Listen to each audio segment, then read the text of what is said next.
The Israeli military reported fresh missile launches from Iran, despite indications that a ceasefire could include Israel. Now, cluster munitions from an Iranian medium-range ballistic missile was seen raining down earlier over central Israel.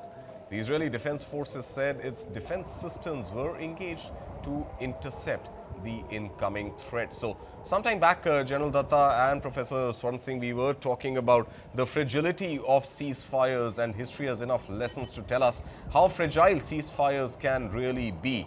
Can we presume at this point that perhaps the ceasefire is unlikely to hold, at least in the immediate next few hours, even though it may become a little more watertight in the next 15 days? Professor Uh, Swarn Singh.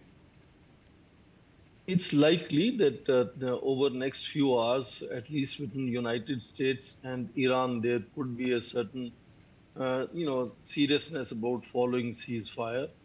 But there are multiple actors involved in this conflict right now. We are not sure how the Israelis are going to react, how the Hezbollah, how these are going to react to it. So there are multiple actors, and they are not participating in these negotiations. At least directly, they are not participating, though they are closely allied to Iran and the United States, and therefore they might also be following the ceasefire agreed between US and Iran. So it's not clear as of now as to how firmly this ceasefire is going to hold. And also, if you look at the general history of ceasefires around the world, they are never fully watertight in that sense. So certain violations keep happening, and both sides will continue to blame each other and deny that they have been the ones who are violating such ceasefires. So I assume that it's not going to be that Strait of Hormuz is going to be peaceful and safe for ships to sail there immediately. Iran has already said that it will still happen technically under their supervision. And what that means is not very clear as of now, because right now the ceasefire is built on the axis of ensuring safe sailing in Strait of Hormuz, and that itself is not very clear as to how that safe sailing is going to happen. That's definitely not going to, before the conflict situation, of peaceful and free passage for all ships that want to go through that area. And if Iran's supervision is sort of incumbent on that sailing through that Strait of Hormuz, then it's not really back to the old system of free sailing in that sense. So lots of issues that are not still publicly clear as to what each of these things mean.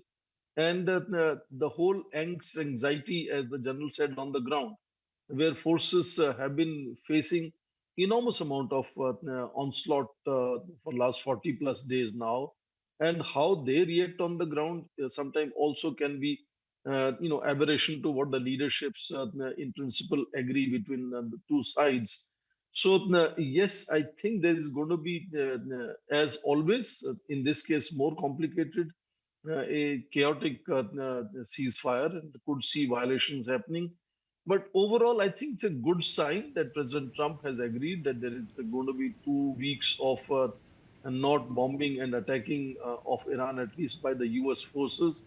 Which worst case scenario, conspiracy theories will also interpret in terms of perhaps getting prepared for a bigger onslaught to follow up.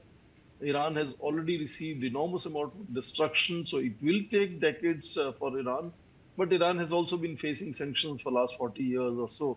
And so in that sense, Iran is on the receiving end, but its capacity to bear pain and destruction and still continue to stand up front is what has resulted in President Trump walking back from his very, very not just threatening but nastier and I think almost lumpen-like language on social media, which fundamentally betrays the frustration that President Trump has on Iran constantly defying the threats that President Trump has been lashing out.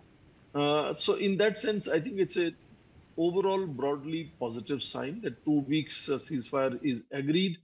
But whether that is going to really create a peaceful situation, I think that will still require enormous amount of work and there are at least more than half a dozen countries that are involved in mediating. Right now, of course, President Trump is giving credit to Pakistan Prime Minister and Field Marshal, saying that they were the ones communicating various proposals between Iran and United States. But even that proposal that Pakistan had kind of advertised, asking for 40 days, 45 days of ceasefire, has not really resulted in 45 days of ceasefire. It's only a fortnight of ceasefire. And whether in a fortnight they will be able to, restart the negotiations, that itself will also be challenged, because Iran has so far not shown confidence in Pakistan, and I don't see any indication of Iran willing to send any delegation to Islamabad as was expected. In fact, Pakistan was in believing that JD Vance, the vice president, could visit Islamabad even last week and have negotiations face to face with the Iranian delegation or leadership, which hasn't happened. So Iran has its own reasons not to feel very comfortable with Pakistan. There are also signs and signals that United States is in touch with India as to what India can do in resolving these crises.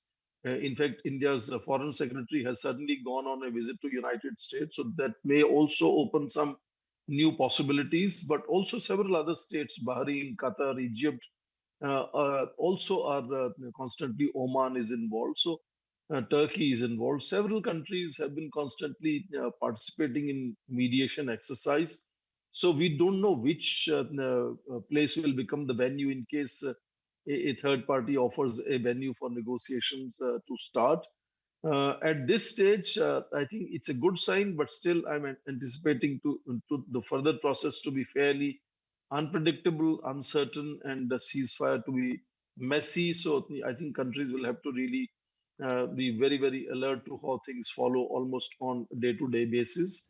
And President Trump himself will also have to deal with not just challenges that come from Iran, but also Back home. increasingly the voice of dissent at home, particularly from Democrats. Absolutely, of course. So, and I think those big questions are going to be posed to the US president on what exactly were the war objectives and what are the military objectives which he says have been met and also exceeded. More importantly, what has changed in the world from before the 28th of February to the 9th of April, India time, at least 8th of April, I beg your pardon. And the fact that apart from mass-scale destruction in Iran, what exactly has the United States achieved from this military action of about 40 days? And this is assuming the 15-day ceasefire holds. And post that, there could be some sign of at least some lasting peace.